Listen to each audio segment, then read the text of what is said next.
Roger Thunder here. Just a quick video to recap, or let's say give further information on, or let's say my take on what's going on in Gaza. This is unprecedented horror, basically, is what's happening there. I mean, you know, if you've seen any of the videos on any kind of social media from that area, you're seeing that complete genocide is being perpetrated upon the poor people of Gaza.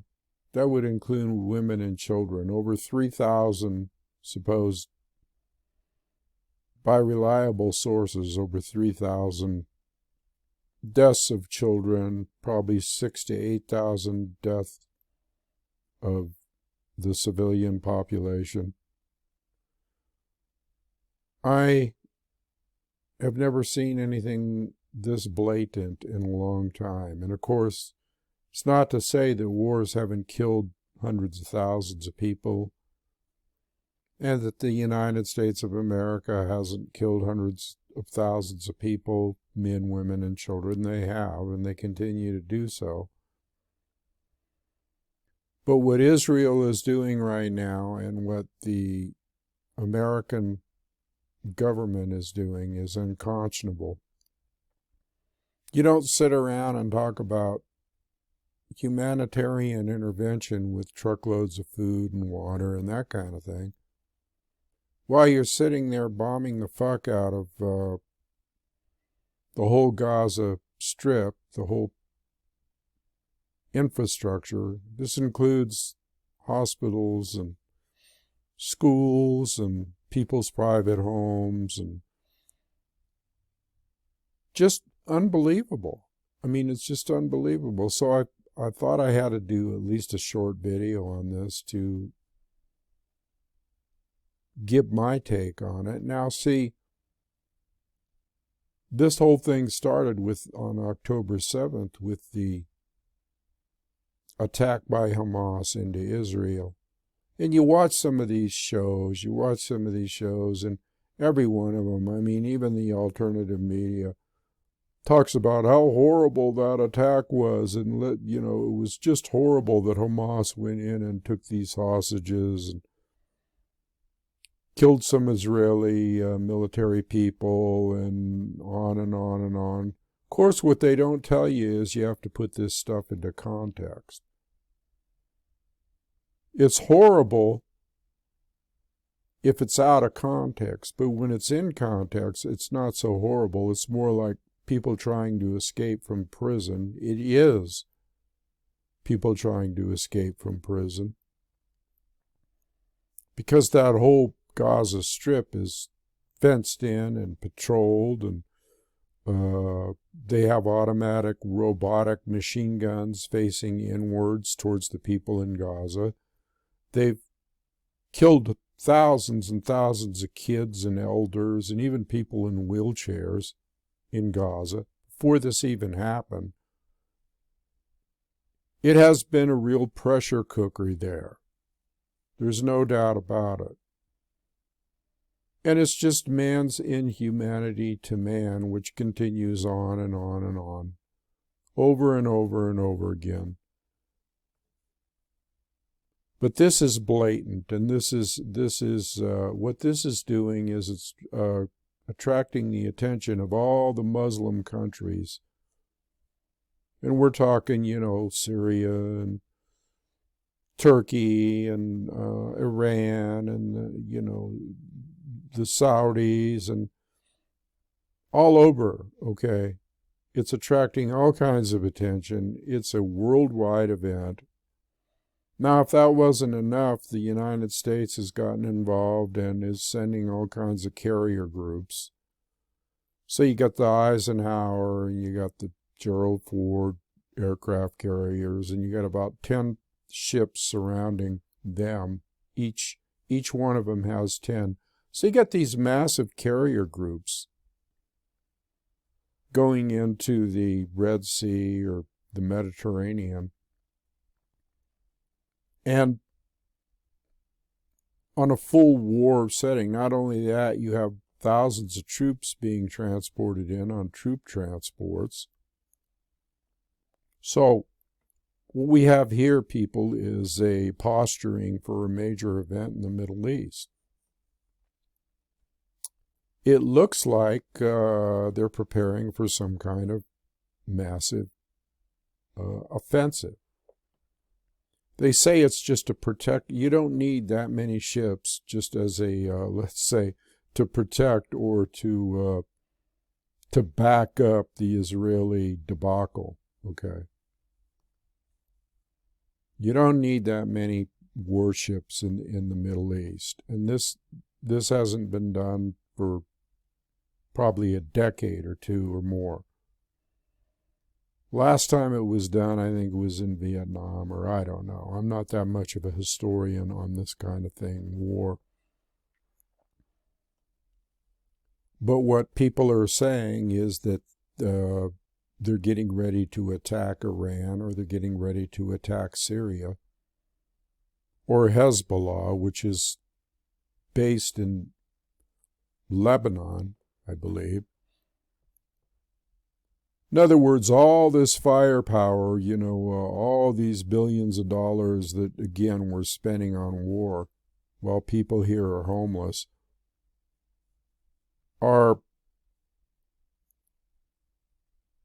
it's ridiculous. Let's put it that way. It's ridiculous. And something like this could ignite a conflagration in the Middle East. Even Russia has airplanes, MiGs up, jets up in that area with Kinzhal missiles that are hypersonic that could take any one of those aircraft carriers out. But that's doubtful that they would do that unless, of course, the Americans attacked Iran, and Iran is a very, very good friend of Russia, and Russia has a close relationship with them. So it's kind of a powder keg situation out there. Am I worried about it? Not really. I'm just informing you as to what's going on. I never worry about this stuff because that's what they want you to do. They present apocalyptic scenarios where one little false move could create Armageddon, or create what they call Armageddon, or create a conflagration, or create a World War III. Or it's just another move, okay, by the deep state, by the powers to be. I heard somebody say the powers that were. That's what it should be, the powers that were. To create yet another incident, okay, to strike fear into people, or to proceed with some kind of agenda that is sick, basically. It's just sick. And of course, the Americans always have to get involved in this shit. Well, they're going to be crying the blues someday when, because of our borders being open to millions of, there is some estimates that 20 million people have come in across the border. And here tell Hezbollah has huge cells in Mexico. Okay, the same group that they're afraid of, coming from Lebanon. The same fighters over there have groups of cells in lots of activity in Mexico.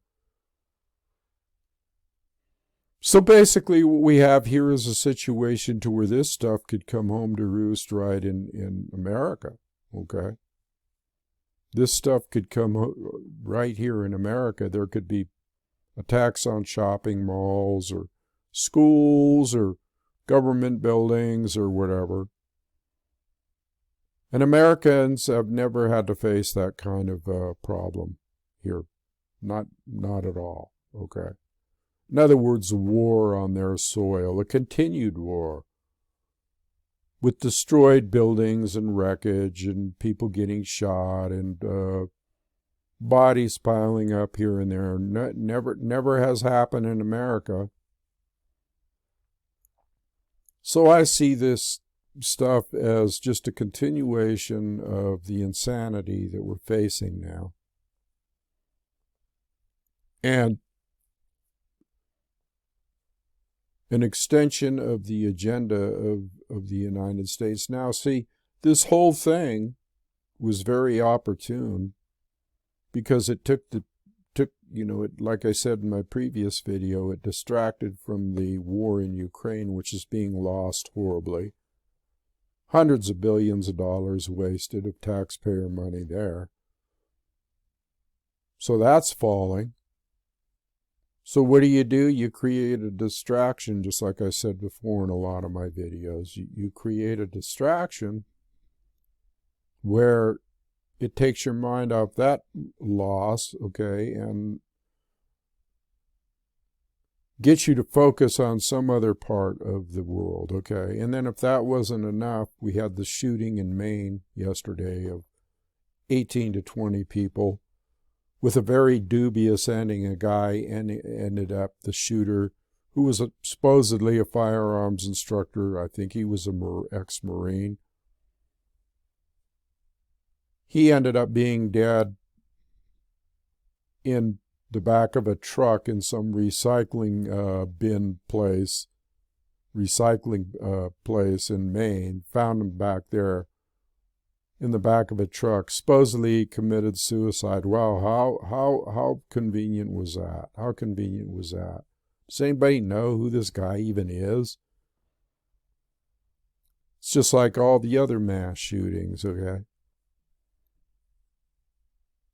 So, what were some of the reports? Oh, the guy committed suicide with 2 gunshot wounds to the head. How do you do that, I wonder? Wouldn't you think the first one would have killed you? Anyway,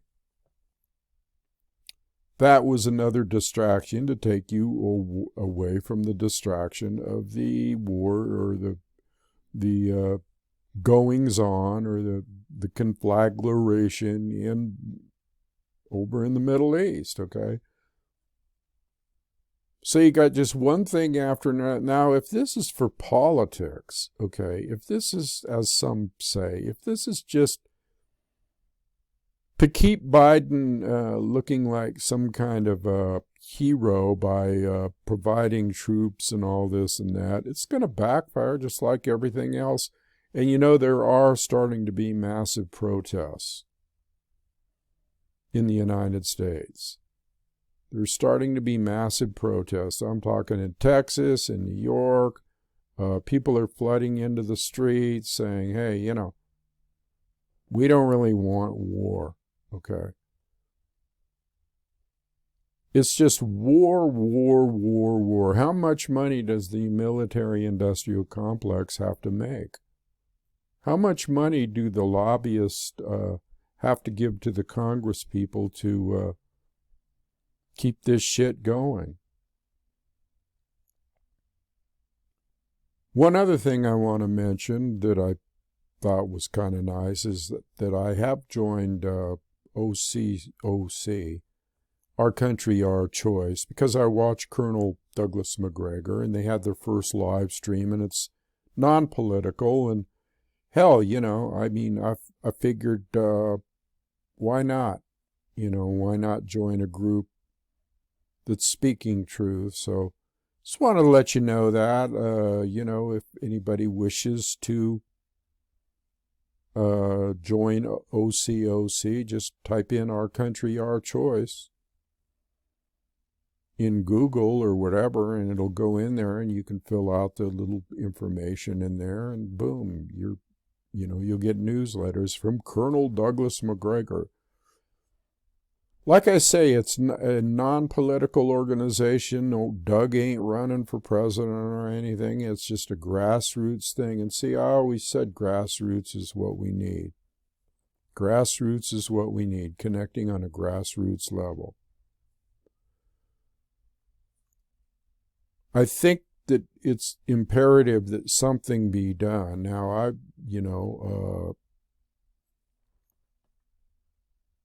don't know what's going to be done, or if anything's going to be done, if it's all going to just play out. But yours truly here has always come on, and I know there's a lot of channels out there that, hell, I've been on YouTube lately, and I can't believe all the alternative media. I mean, just scores and scores and scores of stuff. I'm just a guy sitting here, and I've been sitting here for 10 years, talking truth.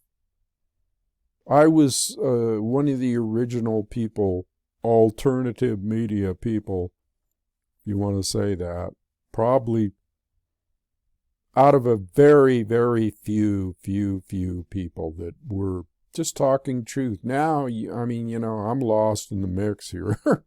I'm done. There's so much out there on all kinds of different levels. Now, there is some really nice stuff out there that I tune into and get information from, and on all different kinds of levels: religion, Taoism, spirituality, alternative news about the wars. I mean, all kinds of things. But I just want to say, hey, I'm just this good old boy that's been sitting here for 10 plus years doing this. So I think that I should get some kind of recognition for that, from my viewers anyway. My faithful viewers that have hung in there. I gave up the idea a long time ago that I was going to be some kind of massive YouTube channel or something. Incidentally, they did take two more of my YouTube videos down from a year ago, 2 years ago, about the COVID thing. They took a couple of my videos down recently. Didn't give me any strikes or anything, but took some videos off, and doesn't bother me any. I said what I had to say about that, and I'm saying what I have to say about this, and I'll just be on from time to time as time permits to just be the same old guy I always was, the desert shaman, Roger Thunder. And you can believe that you're always going to hear the truth from me. One last thing I would like to say before I end this video is that I believe this is a possibility. See, I got to sneak this in at the end here. And it might even be the title for my video. Did Netanyahu handpick some kind of mercenary force? Did he handpick some kind of mercenary force to act like they were Hamas and go in and attack these people in Israel, just so he would have the excuse that he could go in and do something he's always wanted to do, which is finish off the Palestinian people and destroy Gaza and supposedly get them out of his hair? It's a possibility. Do I have proof of that? No. But he funded Hamas, okay? And he actually created Hamas out of fear of well, let's say, out of fear of the Palestinian Liberation Organization, or trying to put a wrench in the works in regards to them, which goes way back, decades and decades. And I'm not going to show you my age here by talking about that any further. I'm just saying the whole thing stinks. The whole thing could be a setup. The whole thing is an inside job, in my opinion, okay? Because when you look at Israeli intelligence and the Mossad, you got to realize that they're one of the best intelligence agencies on earth. So you can tell me all of a sudden that they didn't know that there was going to be now. They probably had a hand in developing the attack. Even if it did kill their own people, the fuck do they care? They kill people all the time. Are they going to worry about killing a few of their own people so that they can go in and kill, let's say, 500,000 Palestinians? Nah, they don't give a shit about that. So that definitely is something that should be considered as far as the deep, deep hatred and the deep, dark machinations that are very possibly going on here. So, yeah, I guess I'll leave it there today. If you want to donate, by the way, spiritofcrazyhorse.com. I'm always open to that. I could use it. And you can find that by going down below into the show notes, okay? And when you hit the show notes, okay, thing pops up, and down at the bottom of the show notes it says About. And you can hit About, and 2 links pop up, Spirit of Crazy Horse and PayPal for a donation. So if you feel that you want to do a small gesture for Thunder here and donate, and I always appreciate the donations, and I always appreciate people watching, and I hope that you can, if this is your first time, you can subscribe, hit the subscribe button and the like button and all that good shit. I'll leave it there. I'm out of here.